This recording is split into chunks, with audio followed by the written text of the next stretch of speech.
हमारे बड़े भैया अरुण पांडे जी, मरौरा पंचायत के सरपंच जी की तरफ से बहुत बहुत रुपए का आशीर्वाद। कहती औरतिया राजा जी के होठवा से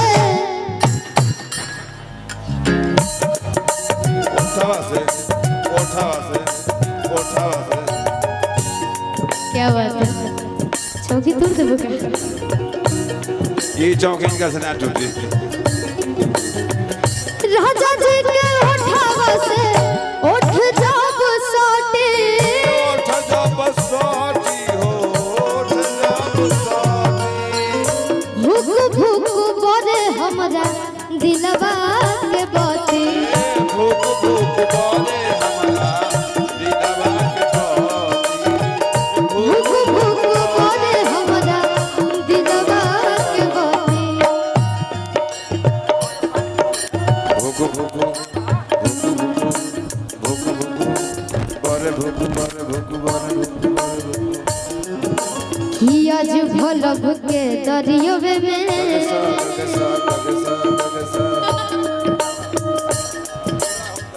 किया जो भलब के दरियोवे में,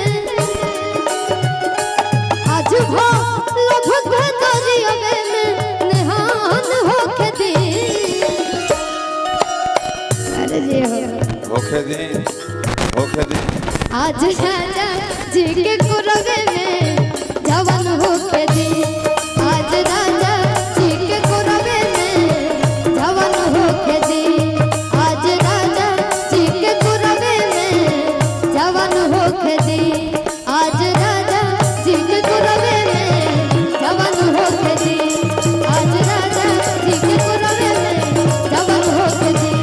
आज राजा जी के कुरवे में जवान होके दी। क्या बात है, दो लाइन हम गावल चाहम भैया अपना मन से।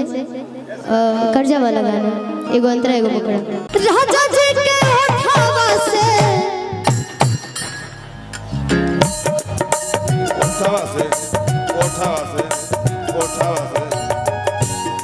क्या बात है, चौकी तोड़ दे बुका ये चौकी इनका से ना टूटी।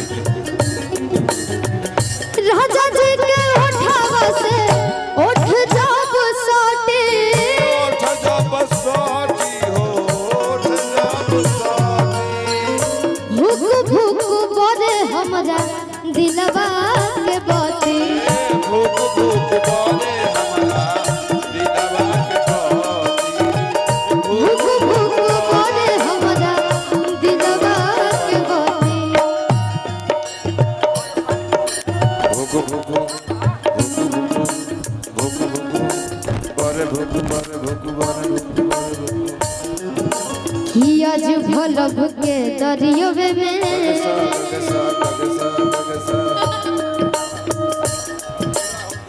किया जो भलब के दरियोवे में, आज भलब के दरियोवे में निहान होके दी। अरे जी हो होके दी आज राजा जी के कुरवे में जवान होके दी। आज राजा जी के कुरवे में जवान होके दी। आज राजा जी के कुरवे में जवान होके दी। आज राजा जी के कुरवे में जवान होके दी। आज राजा जी के कुरवे में जवान होके दी। आज राजा जी के कुरवे में जवान होके दी। क्या बात है, दो लाइन हम गावल चाहम भैया अपना मन से। कर्जा वाला गाना एगो अंतरा एगो पकड़ा।